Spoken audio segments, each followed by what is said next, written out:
coming up on At Issue.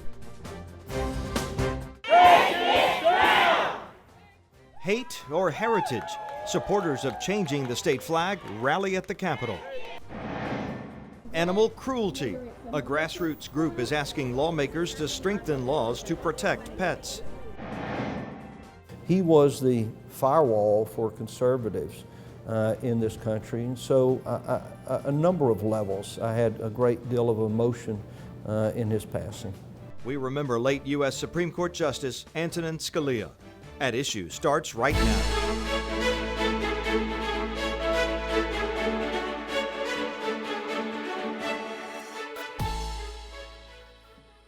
Hello and thank you for joining us. I'm Wilson Stribling. Welcome to another edition of At Issue, where we discuss and debate the critical issues facing the state of Mississippi and how these issues impact you. And we want you to share your opinions and your comments with us. Just go to facebook.com/MPB Online News. On Twitter, our handle is @MPB News. Also visit our webpage, mpbonline.org/issue. You can check us out, MPB News, and all of your favorite shows on our new MPB app. It's free to download for your Apple or Android phone. It has been a busy week at the state capitol. The controversy over changing or keeping the state flag is a polarizing issue, with both sides standing their ground. Those who are against the flag, and more specifically the Confederate battle emblem, say it's time for a change. Here's MPB's Desiree Frazier. Take it down! Take it down! The group One Flag for All is demanding lawmakers change the state flag. When you have a group of people that a state flag hurts and they say, you know, it doesn't represent me, and it's not just a group of people, it's so many people that are standing up and speaking out about the flag. It's time to have a flag that shows unity. Supporters say the Confederate battle emblem symbolizes the Civil War, slavery, racism, and white supremacy. If you really go back and look, this flag represents slavery, oppression, rape, murder, hanging, division. And, you know, I just think that it needs to be taken down. They say a new flag would show progress and unity and help Mississippi economically. I think we need a change to get everybody on the same accord, because the way it is now, everybody's split. Believe that the Confederate flag speaks for everybody, which it doesn't. And I think one flag, if everybody agree to the one flag, I think we'll see a progress and move in the right direction. I believe we lost the Civil War. A group of lawmakers who support changing the flag spoke at the rally. Senator David Jordan says the current flag is a disgrace and an embarrassment. So let's pray for those who holler their heritage. Let's create a new image for all 3 million of us. Because the bottom line, we ain't going nowhere. We've been out here 300 years together, and we must learn to live together. We ain't going nowhere. We love our white brothers and sisters, and we're going to come together and make our state the greatest state in the nation. We can do it. Here's a quick history lesson on flags flying over Mississippi. The flags of Spain, Britain, and France flew during different times early in state history. The first Mississippi flag was the Bonnie Blue flag from 1810 to 1861. Next, the Magnolia flag represented the state from 1861 to 1894, as well as different variations of flags of the Confederacy during the Civil War, including the Stars and Bars and flags including the Confederate battle emblem. Then the current flag with the Confederate emblem and 3 horizontal stripes, blue, white, and red, was adopted by the legislature in 1894. But in 1906, the legislature accidentally repealed the law pertaining to the official state flag, but the mistake wasn't noticed. The state Supreme Court confirmed in 2000 the law was repealed. In 2001, Governor Ronnie Musgrove appointed a group to redesign the flag as an alternative to the current flag and put it before the voters. But the idea was shot down at the ballot box by a 2-to-1 margin. We have a lot of history behind our flag, both good and bad, but for somebody to say that one flag represents oppression and bad things, there's no way that that can be true, because every flag we've ever had has had good and bad under it. The other side of the issue, those in support of the state flag, say their motivation is not hate, but to preserve their heritage. It's history and heritage for me as far as my ancestors go.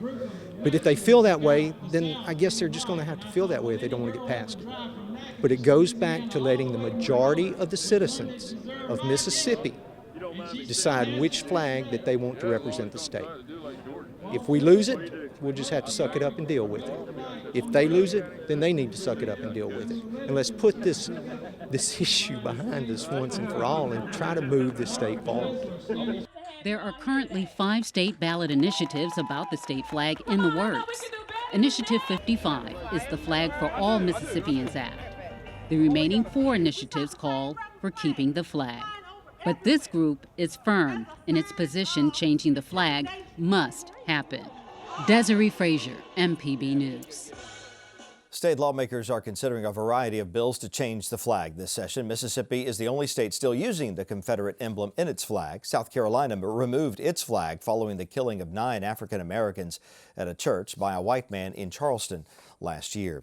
We are getting lots of comments on our Facebook page about the flag. Erica Carter says the heritage folks argue that if someone sees the flag as a symbol of hate, then they are the problem. I find it troubling that the heritage folks refuse to acknowledge the hate aspect.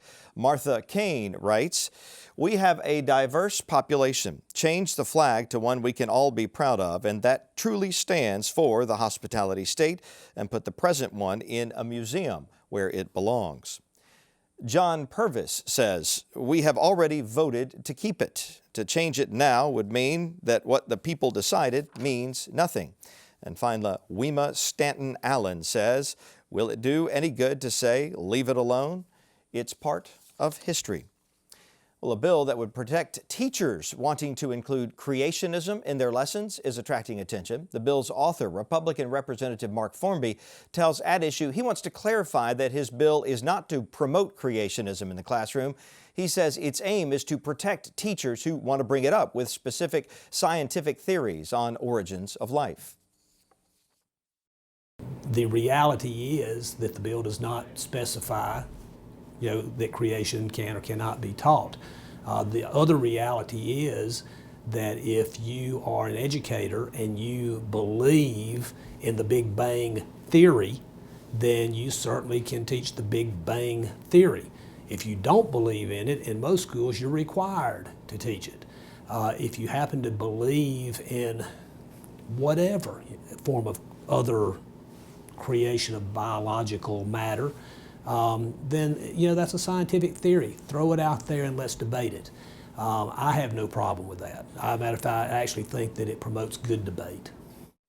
Formby's bill, House Bill 50, is currently in the House Education Committee. Domestic violence as a specific reason for divorce. That's what one lawmaker says she wants to do to help victims.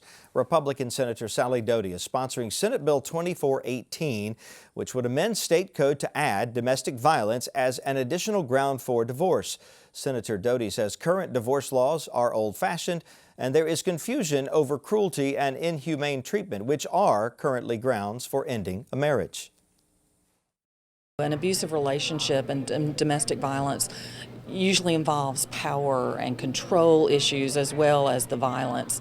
And often the court process and divorce can be manipulated by the abuser, who is often in a more powerful, of course, position. And so it is very important to be specific that domestic violence is a ground. We toyed with whether to just, as we were drafting the bill, whether to add it to the ground of cruel and inhuman treatment, habitual cruel and inhuman treatment, but really decided that we wanted to break it out into a separate ground and be very specific about it. We will continue to follow Senator Doty's bill. Governor Bryant ordered all flags to be flown at half-staff in honor of U.S. Supreme Court Justice Antonin Scalia, who died last week. Justice Scalia was appointed to the High Court by President Ronald Reagan in 1986. Scalia's body will lie in repose in the Great Hall at the U.S. Supreme Court. Governor Bryant says the passing of the country's firewall conservative is an important loss for America. Scalia was an outdoorsman, and he went on hunting trips here in Mississippi. The governor says Scalia had a personal relationship with the people of Mississippi. many of us, from Judge Pickering to Secretary Holzman to the Lieutenant Governor, we knew Judge Scalia. He became part of our hunting camp. He was one of the guys at hunting camp. I never will forget helping him off the dock into the boat, which was about 4 foot down. The water was slightly down, and then taking him to the Irby Woods and sitting there. And that early morning, as sun was rising, I'm with Judge Scalia on the other side of the cypress tree beginning to hunt ducks. It was a surreal moment.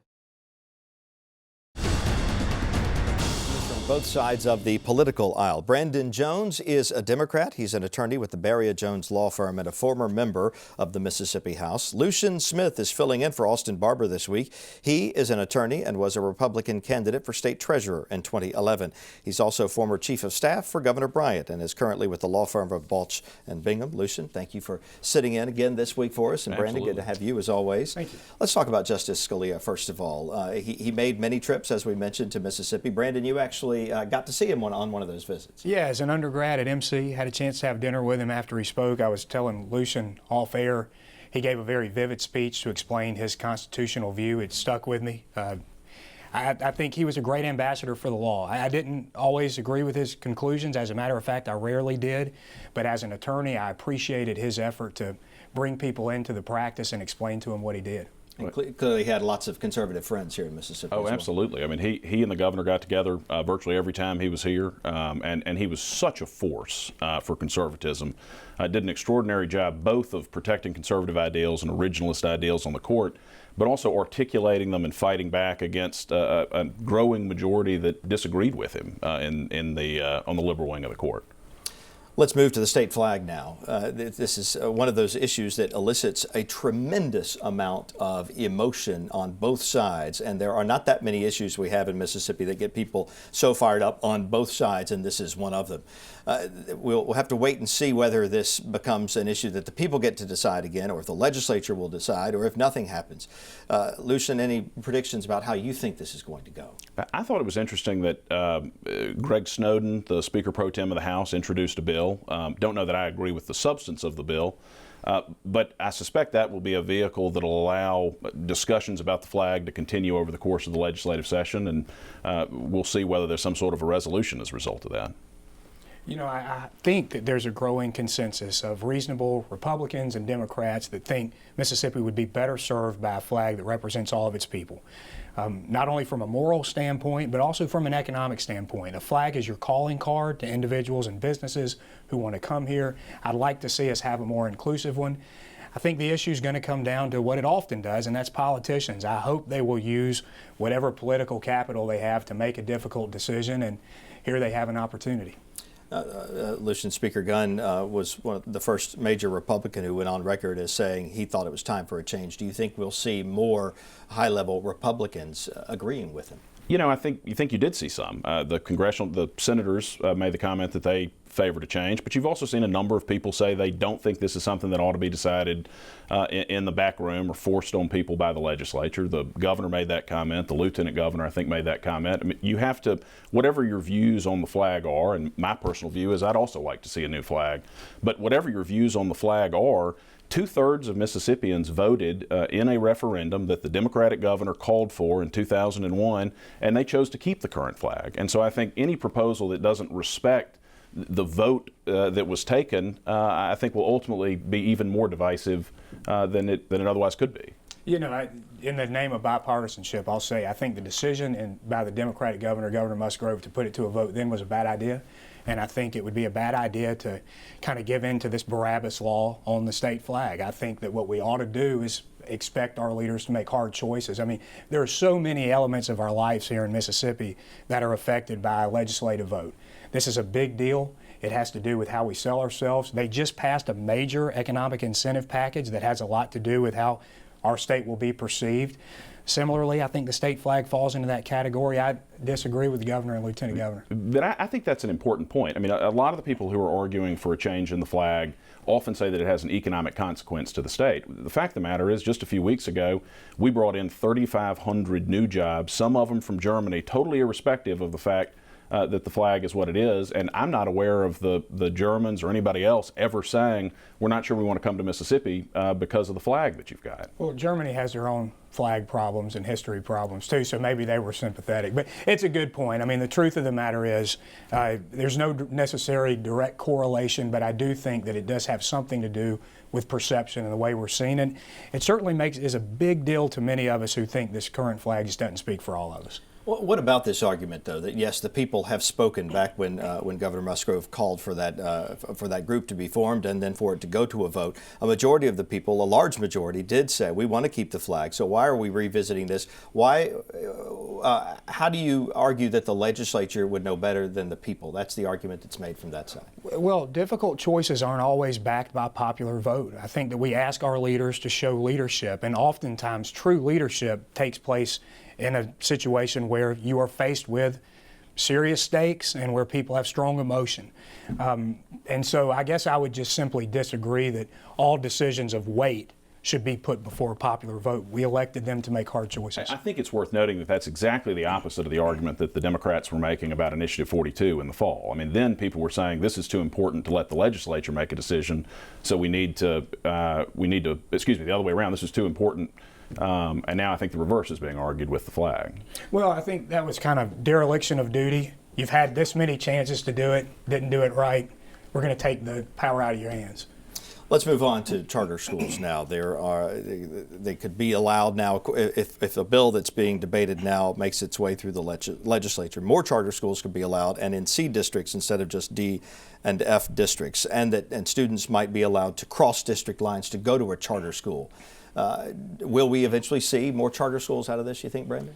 I think unquestionably we will. Republicans, they campaigned on this issue. They've been fairly consistent in saying they want to expand charter schools. I think we'll see it. Personally, as I've said here, I think we should fully fund our public schools before we engage in any development of charter schools. But Wilson, I don't think there's any question in my mind we'll see an expansion of charter schools this year. I think that's right. I'll take it a step further. I think as a result of seeing an expansion of charter schools, we're going to see an improvement over time in student performance, because we're going to harness the power of the market to actually give parents choice rather than having them be captive to the bureaucracy that forces them to go to schools in their own district. But what about those schools that the charter school students will be leaving to go to the charter schools? What happens to those schools that they left because they were perhaps failing in the first place? Well, I think you're going to have market forces force those schools to improve if they want to retain students. If they continue to lose students, you're going to start to see more state takeovers, bringing in new people to run the schools. I mean, charter schools are certainly not a panacea that's going to solve every problem we've got with Mississippi's education system, but it's a tool that we can use to put some pressure on those failing schools. It's an important detail because, of course, school funding in our state is based on individual students. And so the way the accounting works will be an important detail to flesh out. You know, we've seen in other states that this hasn't been a winner. States that have doubled down on charter schools haven't seen that type of vast improvement. Obviously, as a resident of Mississippi, even if I disagree with it, I hope it's good because we're going to have a lot of kids that take advantage of it. But I've got some real concerns that we don't have the type of oversight our public schools do, and that, you know, this thing could be a real failure before we really have an opportunity to even know that it is. Let's talk about this bill regarding creationism. We had Mr. Formby on a moment ago clarifying his intent here, not to teach creationism necessarily, but to give teachers the freedom to bring it up. Brandon, I see you cracking a smile here. Well, you used the word clarification. I wanted to make sure we were watching the same segment. But look, I think that this is silliness. I think it's pandering. I think it's unnecessary. We need to teach children to be competitive in a world market, and that means teaching science in science class. I believe that God had a hand in the bringing together of the world. That's an article of faith for me. That's not a matter of science. It's not something that I necessarily want being introduced in the classroom setting. I would like for my kids, if they hear that, to hear it from me, hear it from their church. I have a real First Amendment problem with this too. I don't think the government should ever be in the business of picking winners in religion and deciding what goes on where. Now, he did say that this would simply be a matter of a teacher making a decision. That's a little nervous. That makes me a little nervous because I think then you open up a teacher to introduce all variety of religious beliefs under some type of new state protection. And that may just be the difference between, you know, Republicans and Democrats. I, as a conservative, trust the teachers to make good decisions in how they educate students rather than having a robust, expensive bureaucracy on top of them. But you know, I think Chairman Formby was very clear. This isn't saying the state of Mississippi's official position is that you have to teach creationism as the sole possible explanation for the development of the earth and the universe. It's simply allowing teachers in a context to explain this as one of the things that people believe, presumably along with more scientifically established theories of creation. All right, gentlemen, we'll have to leave it there. Thank you both for joining us again on At Issue. Well, as state agencies tighten budgets due to low state revenue collections, one lawmaker has 3 bills pending that would save the state money by streamlining agencies and policies. Senate Appropriations Committee Chairman Buck Clark says his bills would place several state agencies with similar missions under one roof by establishing the Department of Agriculture, Commerce, and Natural Resources and the Department of Medicaid and Human Services. Senator Clark says the state would save millions of dollars by consolidating. We're in a real tight budget sense right now. You know, our revenues are flat, and when we see as in appropriations that 2 large items essentially take all of our money right now, which is our Medicaid. We have a deficit, plus we have the increase, and then we have the new foster care agencies being created. Those 2 things almost take all of our new money. And, you know, when we have K through 12 asking for $250 million, IHL needs $70 million, community colleges, it goes on and on. There's about $600 million in requests out there. So maybe when things are tight is when you really look at where can we save money. Another bill authored by Clark, Senate Bill 2362, the Mississippi Budget Transparency and Simplification Act of 2016. It calls for putting a halt to state agencies charging each other fees for services or resources, things like rent and other charges. The bill would also abolish the special funds and direct all monies into the general fund. There are more bills of interest that we are keeping an eye on. The House Education Committee has passed a bill that would put higher reading standards in place for 3rd graders to move to 4th grade. State Superintendent Carrie Wright says test scores are required only for a basic level, and some students who move to 4th grade are still lacking reading skills. If passed, the new reading standards would be in place by spring of 2019. House Bill 51 will next be considered by the full House for a vote. Animal rights activists want lawmakers to get tough on people who abuse pets. In Defense of Animals and the Justice for Animals Campaign Coalition want the legislature to stiffen penalties for the abuse of cats, dogs, horses, donkeys, and mules. Bills under committee consideration in both the House and the Senate would create a first offense felony of aggravated abuse of a dog or cat and conform reports to FBI guidelines. And we're going to dive into the reporter's notebook now. Let's bring in Paul Boger of MPB News, who is spending a lot of time at the Capitol these days. Paul, good to have you. Let's talk about what you've observed. Let's first talk about vouchers.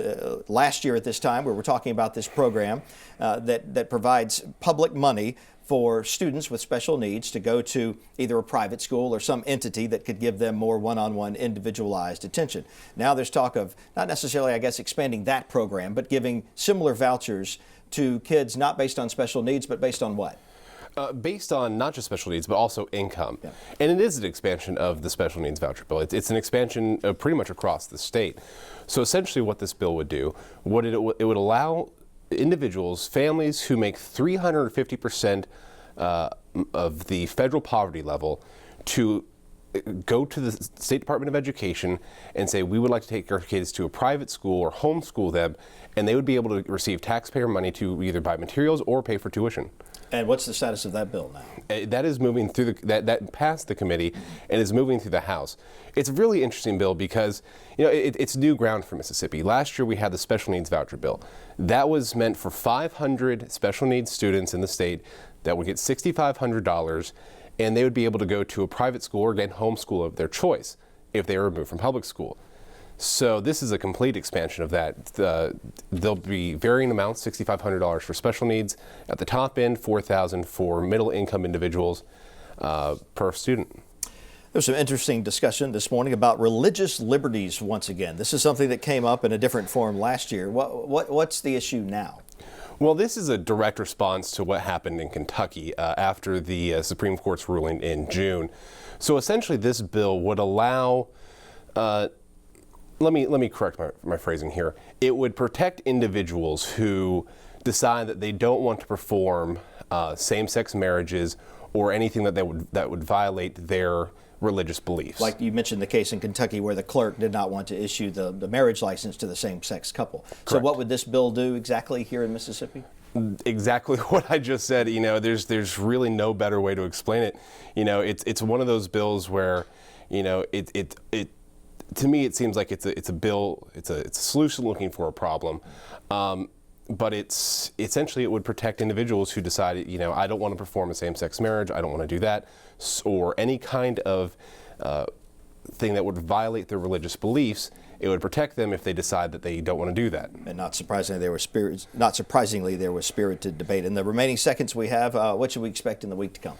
Boy, you know, a couple weeks ago, I said not a whole lot going on. Now it's the complete opposite. Everybody's running around like crazy. You're going to expect a lot of bills coming out of committee in the next couple days and head to floors. Any particular ones that stand out? You know, of course, you mentioned the voucher bill, charter school bill.